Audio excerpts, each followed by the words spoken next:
The Rescued. The hunger for love is much more difficult to remove than the hunger for bread. Mother Teresa. Panda was not an ordinary dog. He was the favorite border collie of our rancher friends, Pat and Sharon. Panda was much more than a favorite pet. He was a highly trained sheepdog that could herd a flock or a single sheep based on a series of varying whistled commands. That made him a very valuable dog, several $1,000s if he were sold, which he would never have been. Panda's real value went beyond his skills. Those who have loved pets know what I mean. Pat and Sharon came to the city to visit. While staying at a relative's home, Panda disappeared. There was a frantic, ever-expanding search of the yard, the neighborhood, and a large park nearby. They called us to assist in the search, which we did, but there was no sign of Panda. The next day we repeated the search, but Pat and Sharon had to return home that evening. Pat's sister and my wife agreed to split the duty of checking the city animal pound and Dumb Friends League each day, which they did for 3 months. We printed flyers and posted them throughout the neighborhood and the park, but to no avail. As the months slipped by, the thoughts of Panda became more and more infrequent. We had long ago given up hope of finding him, and shifted our hopes to the unknowable, hoping instead that somehow he was in a new, loving home. Nearly 2 years later, my wife and I were driving along a parkway near the downtown area. We passed an obviously homeless man lying 50 feet away on a sunny, grassy spot.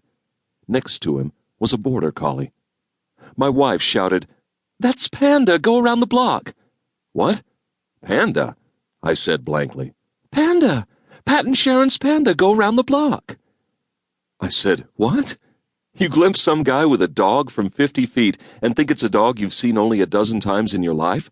The last time 2 years ago? You have to be kidding."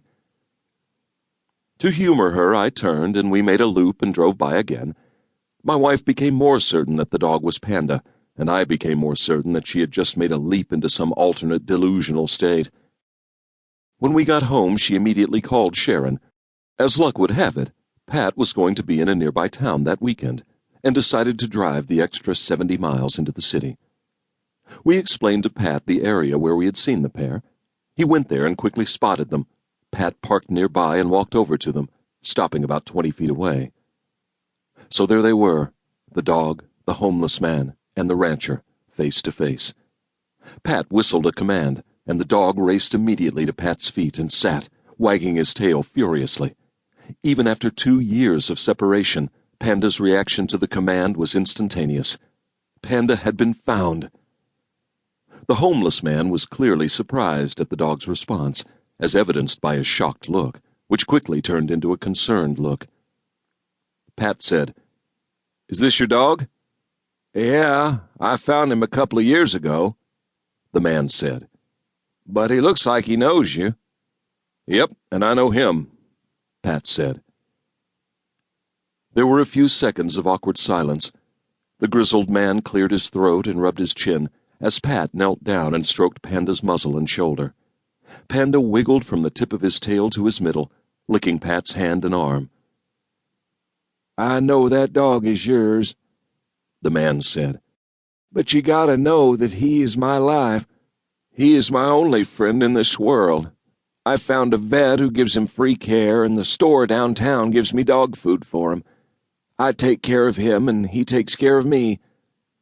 "I'm sure that's true," Pat replied. "Where did you find him?" "Down by the park. He wasn't very streetwise. He almost got hit in traffic, so I rescued him." Panda then wandered back over to the man and sat beside him, but didn't take his eyes off Pat. "What are you going to do?" the man asked. "I don't know," Pat said. "Panda's a great dog and great with his sheep. He and I traveled a lot of miles together. I knew he was smart and well-trained," the man said. Another long and awkward silence followed. Pat stood up, and Panda immediately came to him and sat at his feet, looking up expectantly. Far too many dogs have no one to love them, while other dogs are lucky enough to have someone who does, but it is the rare dog that is truly loved by two unconnected people. Panda was fortunate enough to be one of those dogs. We saw the homeless man walking or lying with Panda quite a few times over the following years. I am still not sure if the homeless man rescued Panda, or if Panda rescued the homeless man. Daniel James.